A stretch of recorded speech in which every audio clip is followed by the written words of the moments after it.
This trip was smaller than the previous trips. We had been asked to come back and talk specifically about youth and children's ministries.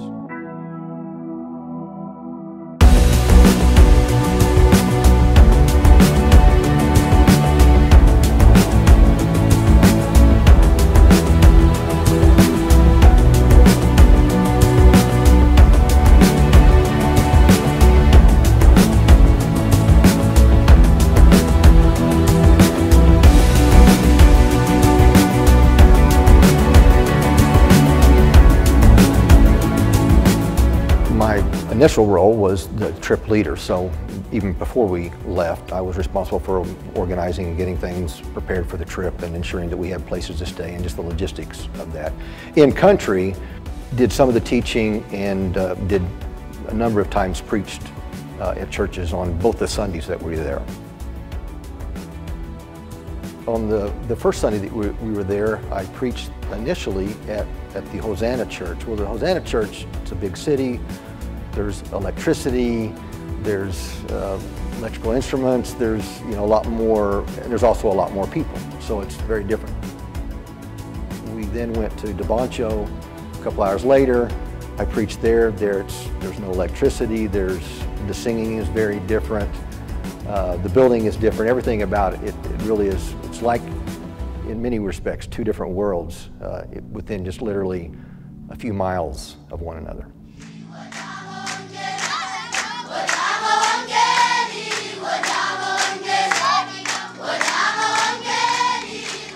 When we got to DeBoncho on Sunday, in the past, actually 2 years ahead of that, they kind of expected the people from FBC to put on a, quote, children's ministry VBS. Talking to the leaders last year in DeBoncho, I challenged them to bring up some leaders that would take on some of that for us. So when we got there on Sunday, I talked to Flate before, and he had like 16 adults. It was interesting. They were all men, all ages. They were going to do the game section because it was just beyond our capability to do the games with 5 of us and 240 kids. I showed them 2 types of games, a circle tag game and a line game. And then they broke down into groups. And it was interesting to see how they worked. Some of it I think they caught, some of it they didn't, but that was all right. They had fun, and they took on the challenge of doing the games and taking on that, which was what we're shooting for this year in DeBoncho.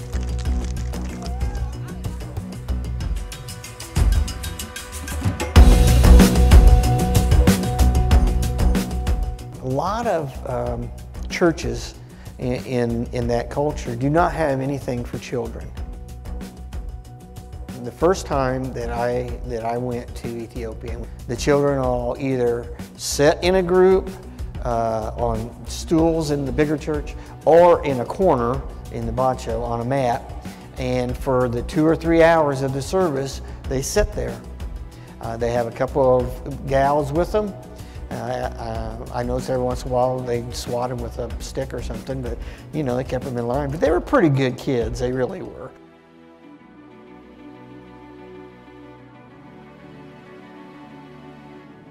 Some of the unique things that they're dealing with over there is a lack of knowledgeable people who have the skills required to specifically minister to teenagers. So a lot of what we're finding is that there are people that desire to do this work, they just don't feel like they have the skills to do it. And so what we've been able to do in our training is really encourage them that they don't need a seminary degree. They don't need years and years of experience or a ton of resources. They need a heart to serve God, and they need a heart to love on these kids.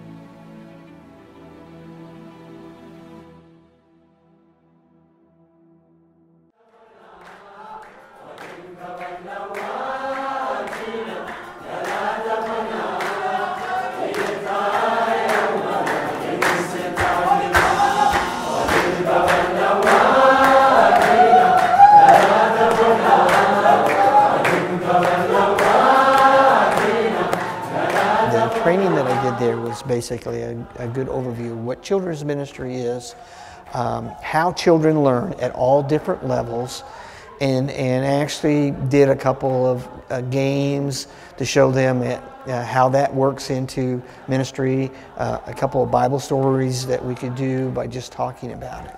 So it was a basic, in-depth overview of how children learn and how we need to teach them. The main thing that we tried to focus on was discipleship and what it means to make disciples either as children or as teenagers, and what some of the uniqueness of their age brings to that process.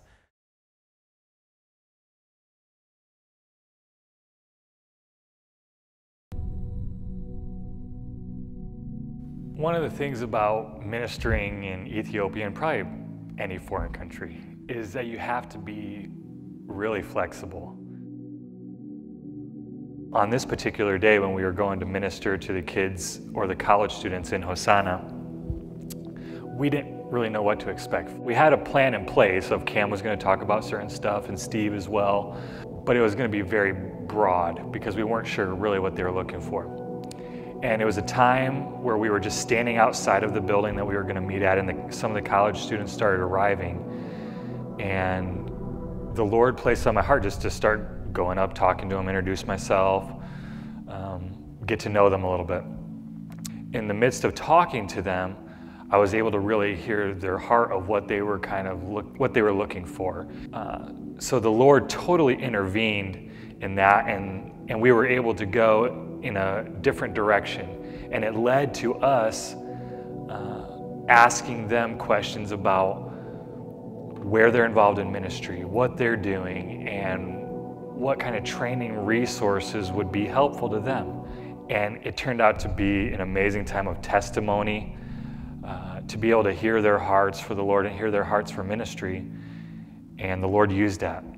It's encouraging to see young people that are starting to get what it is to carry out their faith and to live it out in all aspects of their lives.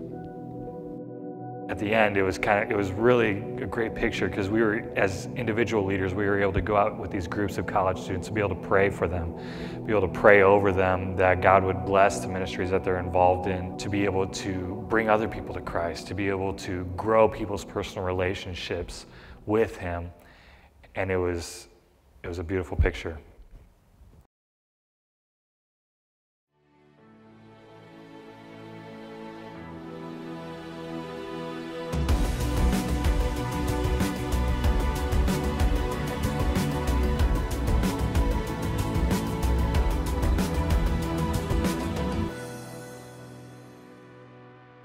So in Lasana, we were talking with the people of the church, and the training I did there was all hands-on. It was how to tell the different Bible stories different ways without any material, just through actions and through drama and stuff like that, and different games and how the game styles.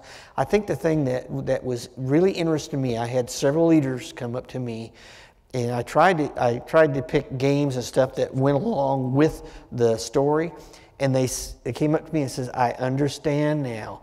You can tell a story, you can do a game, and you can tie it all in, and the kids will understand better." So it was a fun thing for me to see that they understood that and that they grasped it.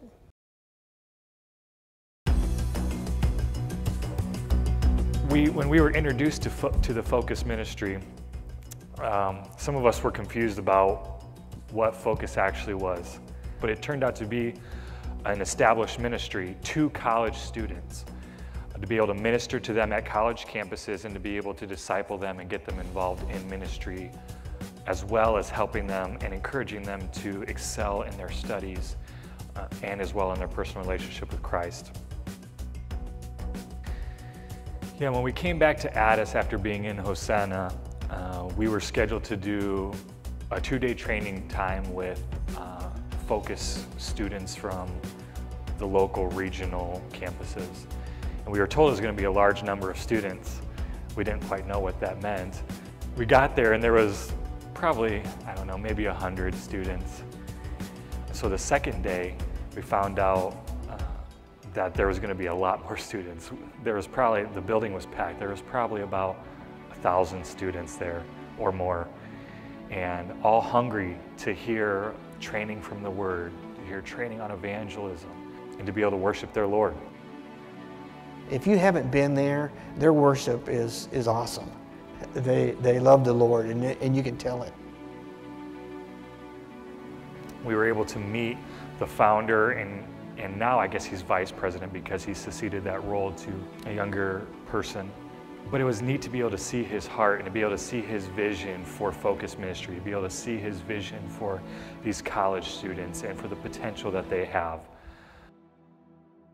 He took us to Adama, where they are building a facility to be able to handle some of the training of the leaders of kids all across Ethiopia from their campuses, to be able to come to a specific place, to be able to be trained for that specific purpose of college ministry.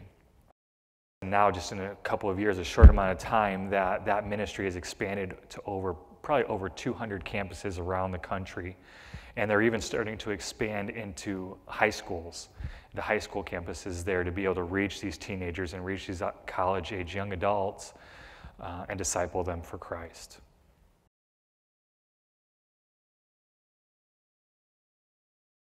He's essentially the youth director for this entire region that has oversight for over 900 local churches. For FBC, we support him as a missionary, and he's really our man in country. Anytime we take a trip, he's there to help us with the logistics. He's always there with us. He's scheduling things with us. He's ensuring that we have hotel rooms. On a more personal level, I consider him now to be a friend. We've been around him now for the third trip, learning who he is as an individual, and again, I consider him, Flate, to be a friend. I guess I didn't really ever give as much weight to some of the connections that had been made until I went the second time, and I was like, oh wow, like I really missed you. And they remember you, they remember your name, they pray for you, and you have no idea this is going on. But when you see them the second time, it really kind of hits home like, okay, wow, we're more than just acquaintances at this point. Like, we're in this together, we're from Kansas and they're from Ethiopia, and they care about us and we care about them. My highlight probably was just the relationships and the people that I got to meet. I was able to get to really know our driver and to be able to just talk with him and get to know his story and to be able to hear about his relationship with Christ and encourage him through that and just to develop that relationship. Same with Elias, and to be able to get to hear his heart for worship, and myself being worship pastor, to be able to have that connection with somebody and be able to know their excitement of worshiping the Lord, and was neat for me. So I would say my highlight was definitely getting to meet the people, because this was my first time on the trip, and to be able to meet these people who we've been praying for, to meet these people who we've been supporting financially, was awesome.